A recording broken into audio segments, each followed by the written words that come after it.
Okay, well, with just a week to go until the US presidential election, let's go live now to America. I'm joined by Donald Trump's former acting Attorney General, Matthew Whitaker. Good to see you again. Look, can you first, before we get into all the detail of the drama that's unfolding, I'd love to get your response to Joe Biden, because he has managed to insult half of Americans today with this comment. Have a look. Puerto Rico, where I'm in my home state of Delaware, they're good, decent, honorable people. The only garbage I see floating out there is just supporters. Now, of course, he was initially speaking about that comedian who gave the off-color remark about Puerto Ricans at Trump's rally. But Matthew, he then went to say that Trump supporters, so around half of Americans, are garbage. Do you think this is reminiscent of Hillary Clinton's basket of deplorables comment? It absolutely is, and it's good to join you this morning here in the United States.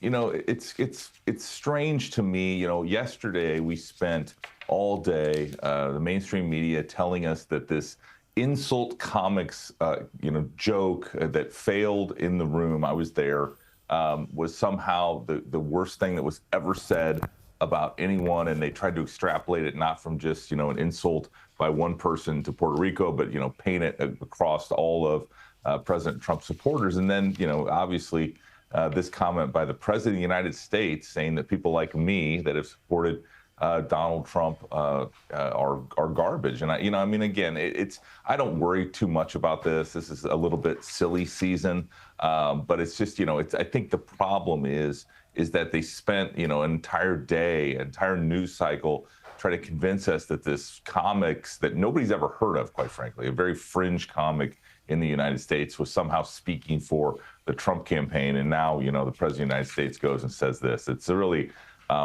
it's extraordinary. But, Joe Biden is, I don't think, trying to help Kamala Harris win the White House.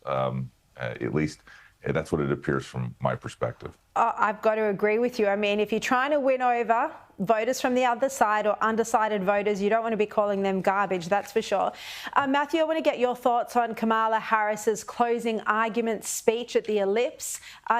She's said to have mentioned Donald Trump around 24 times. Do you think that the comments she made are enough to convince those who are still considering whether to vote for her? Well, remember what Kamala Harris is having to do, and that is she's trying to convince her base to turn out. And who is her base? Well, in this case, it is the bureaucrats in Washington, D.C.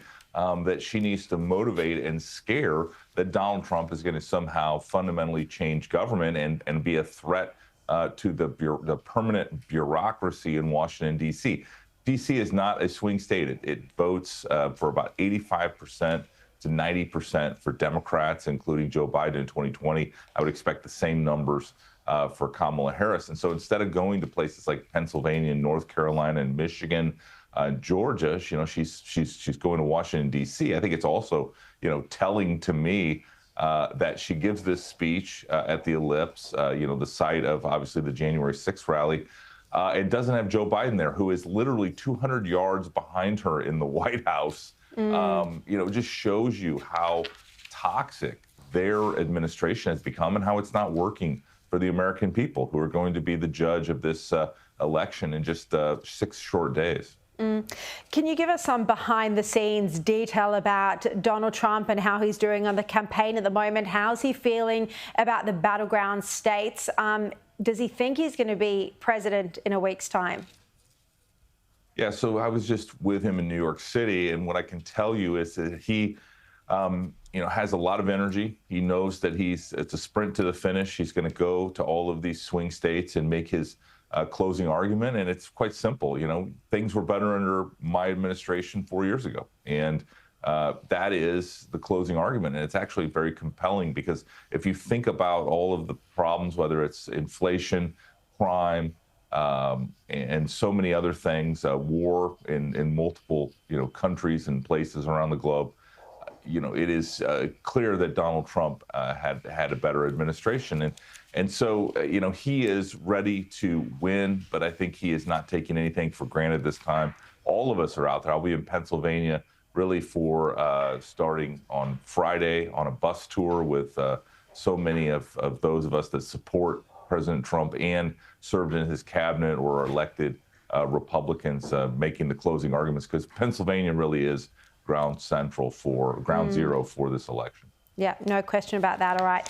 Matthew Whitaker, really appreciate you getting up so early for us over there. I think it's coming up to 5 a.m. in the United States. Very early.